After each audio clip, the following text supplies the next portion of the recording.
Hi, my name's Nancy. I'm with Gumdrop Books, and today I'm going to read Tales from History. Tales is spelled like an animal's tail, so we know this is going to have a dog in it. This book is called A Puppy for Helen Keller. The author is Mai Nakamura, the illustrator is Rachel Sanson, and the publisher is Simon Schuster. In 1937, Helen Keller sailed on a ship from America to Japan. It was her very first time traveling to Asia.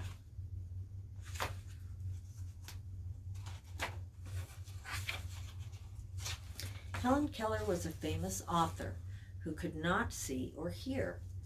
Helen traveled all around the world. She shared her stories about learning how to read, write, and speak. She inspired and helped many people.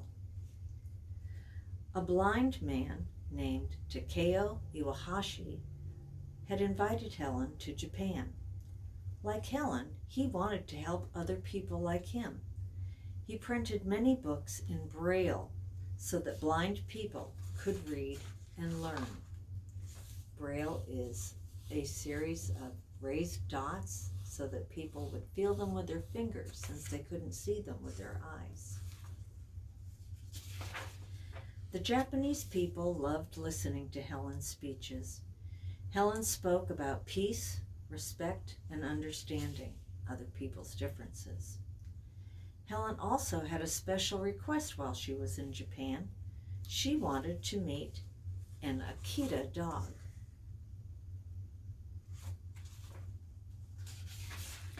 The Akita is a dog breed from Japan. Ever since she was a little girl, Helen had loved dogs.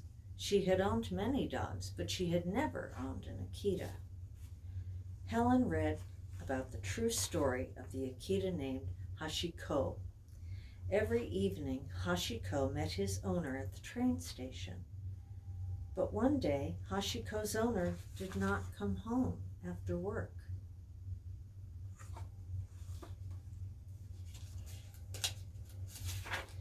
More trains came and left.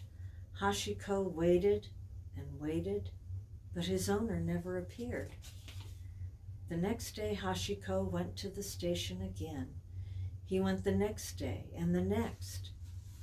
For more than 9 years, Hashiko didn't give up looking for the person he loved.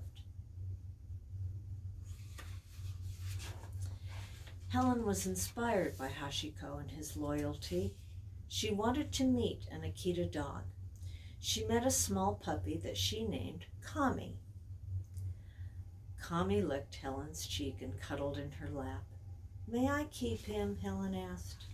Kami's owner said, "Yes." Kami traveled with Helen to his new home in New York. He became the first Akita to live in the United States.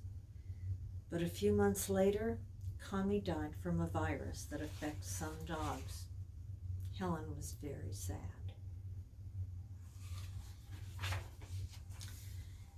The Japanese people were also sad to hear about Kami's death. Kami had connected Helen to Japan, but now he was gone.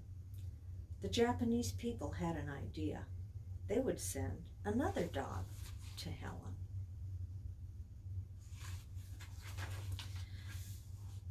Kenzan Go, or Gogo, was Kami's brother.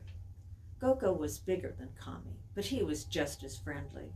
He would be the perfect fit for Helen. But there was a problem.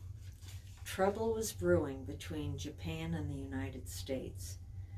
Back in 1922, both countries had promised to stop building new battleships. They wanted to focus on peace, not war. But as time went on, Japan changed its mind. It started building new battleships. Americans were worried. Japan's army and navy were growing. The U.S. president was not sure if he could trust Japan. Some people in Japan were scared that Gogo's trip would be unsafe. No one knew what would happen with all the trouble and distrust. Gogo was still ready to meet Helen. His ship left Japan in the beginning of June 1939. The journey was long and far. Gogo's ship was surrounded by blue ocean and blue sky. Finally, the ship arrived in New York.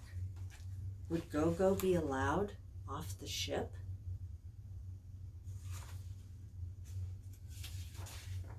"Welcome to America," the guard said, and there was Helen Keller standing on the pier.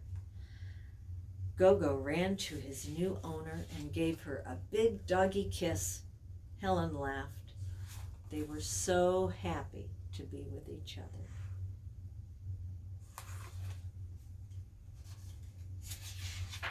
Helen was very grateful for the gift.